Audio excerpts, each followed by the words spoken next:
Hi guys, welcome back to my channel అసింప్రీ vlogs అండి. ఇది వచ్చేసి మండే డే వ్లాగ్ అనమాట చేశాను.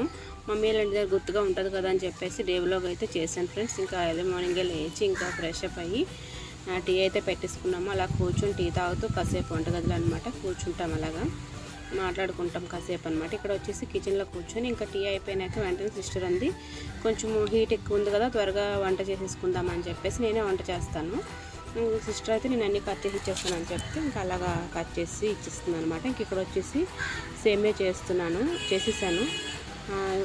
మిల్క్ మరిగించి ఇంకా అందులో కలిపాను. బెల్లం సేమియా చేశాను అనమాట. ఎందుకంటే మమ్మీ వాళ్ళకి కొంచెం బెటర్గా ఉంటుందని చెప్పేసి వాళ్ళ కోసం అని చెప్పేసి బెల్లం చేశాను. బెల్లం హెల్త్కి చాలా మంచిది షుగర్ కంటేను, అందుకని చెప్పేసి నేను అది ఒకసారి చేద్దామని చెప్పి అలా చేశాను. ఇంకా అలా మాట్లాడుకుంటూ కూరగాయలు కట్ చేసుకొని కిచెన్లో అయితే కూర్చున్నాం అనమాట. ఇంకా అన్నీ అయిపోయాక వంట చేయడం కోసం ముందుగానే నేను ఇంకా స్నానం అయితే కంప్లీట్ అయిపోయింది. ఇంకా అలా మాట్లాడుకుంటున్నాము. ఇంకా రెడీ అయ్యి కొంచెం పూజ అది చేసుకొని ఇంకా వంట చేద్దామని చెప్పేసి రెడీ అవుతున్నాను. ఇంకా ఈ ఊర్లో అయితే చాలా హీట్ ఉందండి. మన వైజాగ్లో కూడా ఉంది, ఇక్కడ కూడా చాలా హీట్ ఉంది.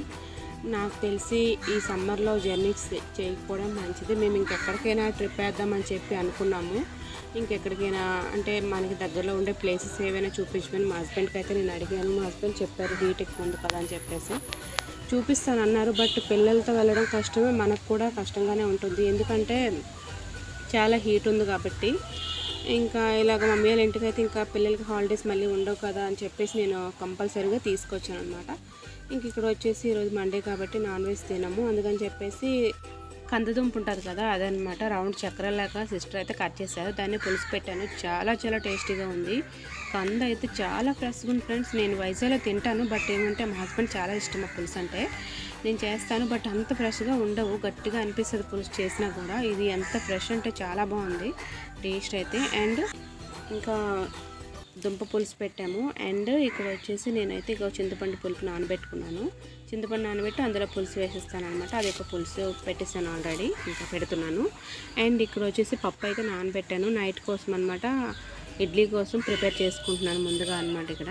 అండ్ ఇక్కడ వచ్చేసి ఆనియన్స్ ఎందుకు వేసానంటే ములంకాయలు కర్రీ చేద్దామని చెప్పి, ఇగురులా పెడదామని చెప్పి ఎక్కువగా ఉన్నాయి ములంకాయలు, వేరే వాళ్ళు ఇచ్చారు. అండ్ మా చెట్లు కూడా తీసామన్నమాట. అందుకని చెప్పేసి ఇంకా కూర చేద్దామని చెప్పి అదైతే ప్రిపేర్ చేస్తున్నాము. ఇంక చూసారు ఇక్కడ పులుసు మరుగుతుంది.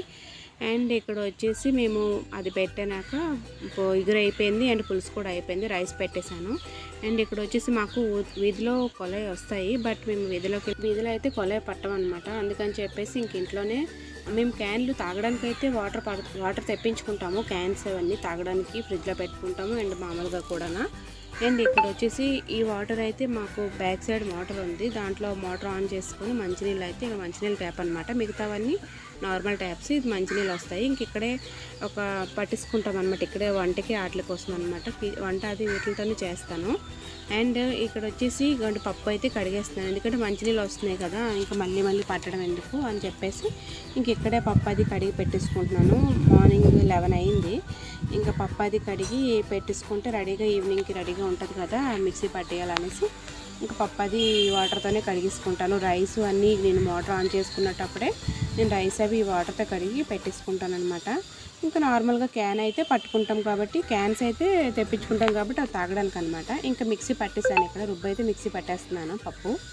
ఇంకోండి మిక్సీ పట్టి పక్కన పెట్టి కలిపి ఉంచేసుకుంటే నైట్ కల్లా బాగుంటుంది. నైట్ 8-8:30 అలాగా వేస్తాను కాబట్టి ఇడ్లీ ఇంక ఈలోగా అంతా నానుతుంది కాబట్టి బాగుంటుంది ఇడ్లీ రుబ్బు. అండ్ ఇక్కడ వచ్చేసి పప్పు అయితే మిక్సీ పట్టేస్తున్నాను. ఇంక ఇడ్లీ రవ్వ కూడా ప్యాకెట్ తీసుకొచ్చాం కాబట్టి ఇది కూడా నానబెట్టేసాను. ఇడ్లీ రవ్వ చూసారా, ఇది కూడా నానబెట్టేసి ఇంకా ఈవినింగ్ అయితే అన్నీ రెడీ చేసి పెట్టుకుంటున్నాను. మమ్మీకి అయితే ఇక్కడ బాగాలేదు, ఈవినింగ్ కల్లా చాలా నీరసం అయిపోయారు. ఇంకా బలవంతం పెట్టి మేమే ఇంకా బాటిల్స్ అయితే ఎక్కించుకోమని చెప్పాము. ఇంకా బాటిల్స్ అయితే పెట్టారు, డాక్టర్ గారు వచ్చి వస్తారనమాట. ఇంకా ఆయన వచ్చేసి ఇంకా చల్లగా ఉంటుంది కదా అని చెప్పేసి మేము అక్కడైతే పెట్టమని చెప్పాము. అండ్ ఈవినింగ్స్లో అయితే ఇలా టీ తాగుతూ బయట అయితే పెట్టలు అలా కూర్చుంటాం అనమాట. ఈ వీడియో నచ్చితే please do like subscribe my channel. Bye friends.